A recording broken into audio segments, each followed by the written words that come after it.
গঙ্গারামপুর বেলবাড়ি লক্ষ্মীতলার উৎপল দত্ত গুড়িয়াপাড়া দ্বিতীয় দিন বাউল গান দেখতে এসে নিখোঁজ। গত 4-5 দিন ধরে সেই নিখোঁজ ব্যক্তিকে তার বাড়ির লোক খোঁজাখুঁজির পর আজ 5ই ফেব্রুয়ারি দুপুর 12টা নাগাদ সেই উৎপল দত্ত হঠাৎ পুনর্ভাবা নদীর জলে ভেসে ওঠে তার মৃতদেহ।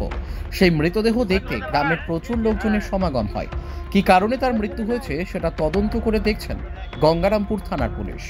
গঙ্গারামপুর বেলবাড়ি লক্ষ্মীতলার উৎপল দত্ত গুড়িয়াপাড়া দ্বিতীয় দিন বাউল গান দেখতে এসে নিখোঁজ। গত 4-5 দিন ধরে সেই নিখোঁজ ব্যক্তিকে তার বাড়ির লোক খোঁজাখুঁজির পর আজ 5ই ফেব্রুয়ারি দুপুর 12টা নাগাদ সেই উৎপল দত্ত হঠাৎ পুনর্ভাবা নদীর জলে ভেসে ওঠে তার মৃতদেহ। সেই মৃতদেহ দেখতে গ্রামের প্রচুর লোকজনের সমাগম হয়। কী কারণে তার মৃত্যু হয়েছে সেটা তদন্ত করে দেখছেন গঙ্গারামপুর থানার পুলিশ।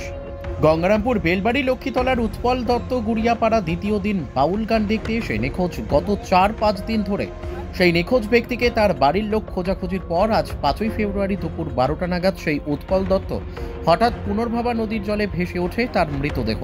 সেই মৃতদেহ দেখতে গ্রামের প্রচুর লোকজনের সমাগম হয়। কী কারণে তার মৃত্যু হয়েছে সেটা তদন্ত করে দেখছেন গঙ্গারামপুর থানার police. Bureau report, S news Bangla.